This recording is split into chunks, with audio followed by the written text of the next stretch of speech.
You've felt it, haven't you? That quiet discomfort in your chest, when the room agrees on something, and you don't. That soft tension in your throat, when you're expected to nod, but your soul stays still. You smile.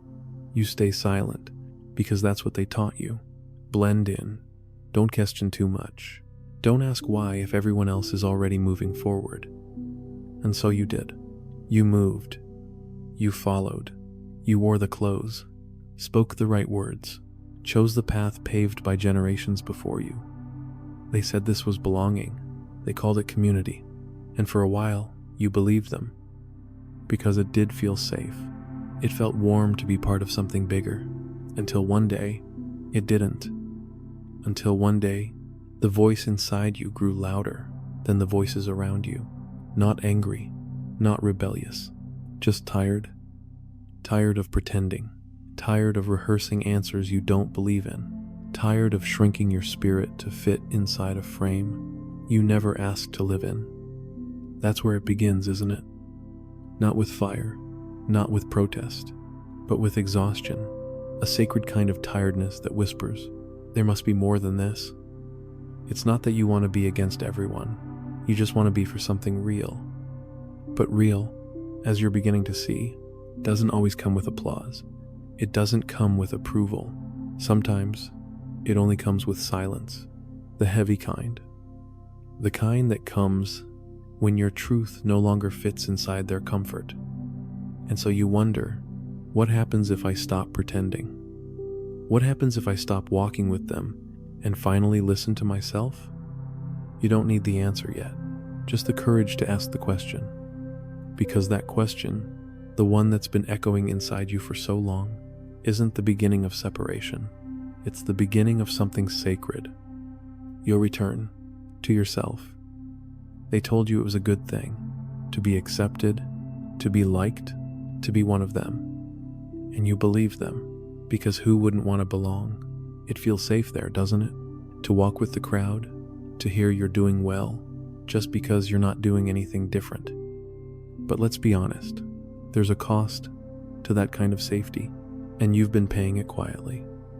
Every time you nodded when you wanted to speak, every time you laughed when something inside you went still, every time you said yes when your spirit begged you not to. The price of being liked is often the slow erasure of who you truly are. No one warns you about that. They just hand you a mask, polite, agradable, predictable, and say, wear this. It's how we love you.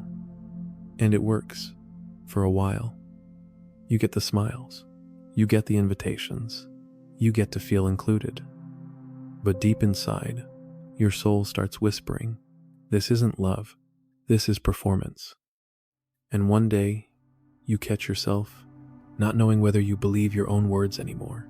Not because you're a liar, but because you've been surviving so long by becoming what they needed you to be.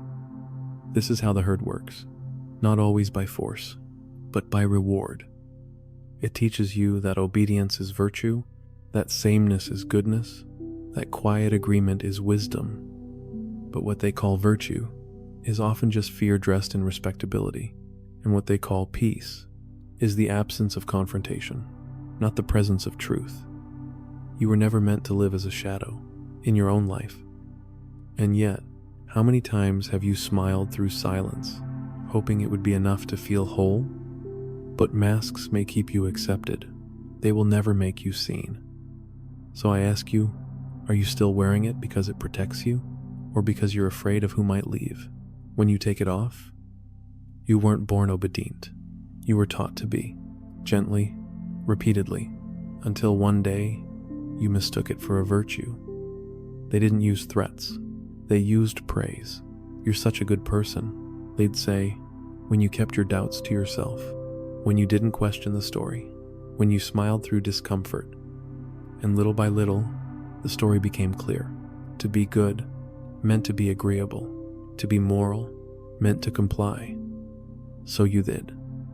Not because you didn't see the cracks, but because speaking up felt like betrayal. And no one wants to be the betrayer. No one wants to be the one who breaks the harmony, who ruins the peace. But what if the harmony was hollow? What if the peace was built on 1,000 silences like yours? There's a kind of obedience that doesn't look like fear. It looks like discipline. It looks like loyalty. It even looks like love. But it's just submission, with better clothes. And what's worse, they make you feel proud of it. They tell you your silence is noble. Your agreement is respectful. Your restraint is mature. So you stop asking questions, not because you've found the answers, but because asking itself has been framed as wrong. This is how virtue gets hijacked. Not by villains, but by systems too fragile to be questioned, by cultures that value comfort over truth, by people who were once silenced themselves and now pass that silence on. And the most dangerous part, you begin to believe it. You stop trusting your own resistance. You call it selfish. You call it arrogant. You call it ungrateful. But deep down, you know it's not. It's just the part of you that still remembers freedom, the part of you that still whispers, there is another way, even if no one shows you. Obedience, when worn long enough, starts to feel like identity, but it's not who you are. It's just who you needed to be, to stay safe. And now, maybe, you don't need it anymore. There comes a moment. It doesn't shout. It doesn't arrive like thunder. It just appears, quietly, softly, in the middle of something ordinary. You hear a sentence that everyone else agrees with, and you feel a stillness inside, not because you agree, but because you don't know how to lie anymore. It happens slowly. You start noticing how many things you say that aren't really yours, how many smiles come out of habit, how many nods cover your hesitation. And the truth begins to show itself, not all at once, but in fragments, in the way your chest tightens when you stay silent, in the way your thoughts feel heavier when you don't follow them. This is awakening, not as a lightning strike, but as a slow unraveling, a gentle tearing at the seams of a self you didn't realize was stitched together by other people's expectations. But here's what they never tell you. Waking up doesn't feel like freedom at first. It feels like grief. Because you're not just gaining clarity, you're losing comfort. The comfort of having a place, the comfort of being one of them, the comfort of not having to question whether you're still loved once you stop agreeing. And so you begin to drift, not physically, but emotionally. You're still there in the room, still laughing, still participating, but something in you is already stepping outside. And that's when it hits you, the loneliness. The kind that doesn't come from being alone, but from being surrounded by people who no longer recognize the version of you that's quietly beginning to emerge. You haven't changed everything yet, but something in you has shifted. And no matter how much you try to ignore it, you can't go back. You're not who you were, not anymore. And that is the quiet beginning of something real. You finally take a step back, just one. You don't shout, you don't rebel. You simply say, "This doesn't feel right to me." But almost instantly, something tightens in your chest. It isn't fear, not kite. It's guilt. Not the guilt that follows a mistake, but the guilt that follows honesty. It arrives like a whisper. Who do you think you are? Why can't you just be grateful? Why are you making things harder than they need to be? And it hurts, doesn't it? Not because you've done something wrong, but because somewhere deep down, you were taught that being good means not disappointing anyone. That being kind means staying quiet. That being loyal means never walking away. So when you finally choose your own voice, it feels like betrayal. Not of your truth, but of your past, of your upbringing, of your traditions, of the people who once called your silence love. You pose, you doubt, because guilt has a way of dressing itself in morality. It doesn't scream, it doesn't accuse, it just waits in the corner, reminding you that stepping away from the group means stepping away from what they called virtue. And that's the hardest part. Not the judgment from others, but the quiet war inside you, between the self that wants to stay soft and accepted, and the self that longs to be real. They say freedom is the reward for awakening, but they forget to mention the mourning that comes first. You don't just grieve what was false, you grieve the version of you who believed it. And guilt makes that grief feel like wrongdoing. But listen closely, you are not wrong for wanting truth. You are not ungrateful for choosing clarity, and you are not selfish for outgrowing what once held you.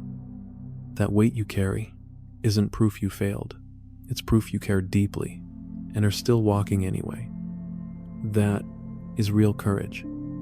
You thought words were yours, that when you said kindness or respect or truth, they meant what you felt inside. But slowly, you began to notice something strange. The more you woke up, the less those words fit. They still sounded beautiful, still echoed like virtue, but behind them, something had shifted. Because when you tried to speak your truth, they called it harsh. When you questioned their comfort, they called it arrogance. When you refused to repeat the script, they said you were dangerous. And you realized language was not neutral. It had been trained, tamed, taught to protect the herd, not the truth. Words became codes, social passwords.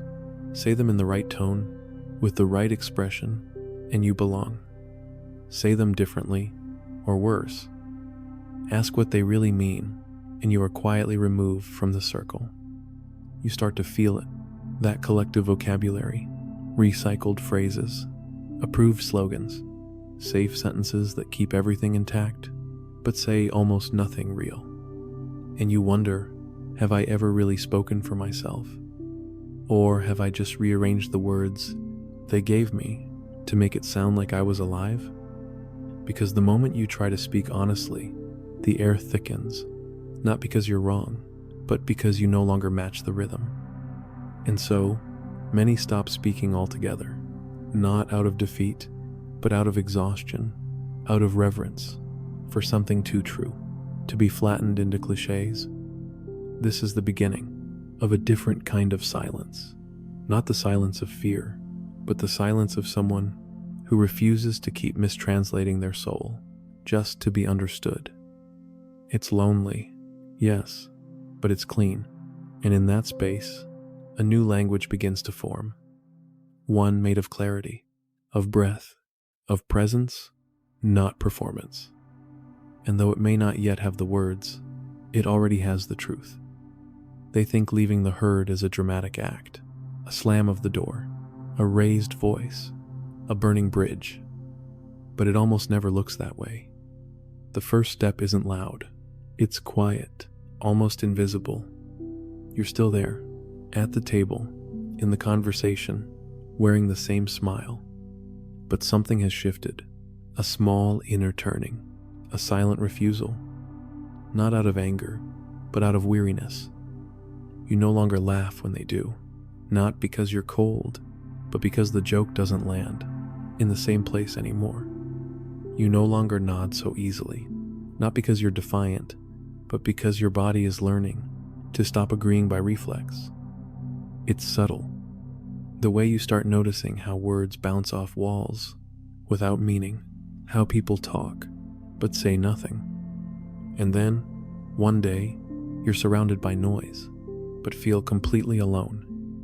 Not because they've abandoned you, but because you're no longer inside the world they inhabit. The hardest part is this: there is no one to applaud this moment, no one to validate it, no one to say, "I see you waking up," because to them, you're still playing along, still present, still polita. But inside, you're breaking away, not in bitterness, but in truth. And it hurts, more than you expected, because you're not just losing the comfort of belonging, you're losing the version of yourself that once depended on it. That's why the first step feels so heavy, not because it demands force, but because it demands honesty. The kind of honesty that can't be explained to anyone else, only carried. You don't know where this step will lead. You don't know who will stay, and you're not even sure who you're becoming. But you take it anyway, not because you're certain, but because something in you has grown too honest to stay. And sometimes that's all it takes. Not a plan, not a speech, just the decision to stop pretending. They won't understand. Not all of them, maybe not any of them. Not because they don't care, but because they haven't felt it. That slow disintegration of a self you never chose, that inner unrest that comes when your truth outgrows the language you were given. They'll see your distance and think it's coldness. They'll feel your silence and assume you're lost. They'll hear your honesty and call it harsh. But it's not. It's just the voice you've kept buried for too long, finally finding air. You're not trying to be difficult. You're not pushing people away. You're simply no longer willing to shrink for the sake of peace. And to them, that will feel like violence. Because when you stop apologizing for being awake, it shines a light on everything they've avoided. And light, even when it's soft, can sting. So, they will distance themselves. They will project. They will label. They might call you arrogant, too serious, too intense, too much. But don't let that send you back. Don't mistake misunderstanding for rejection.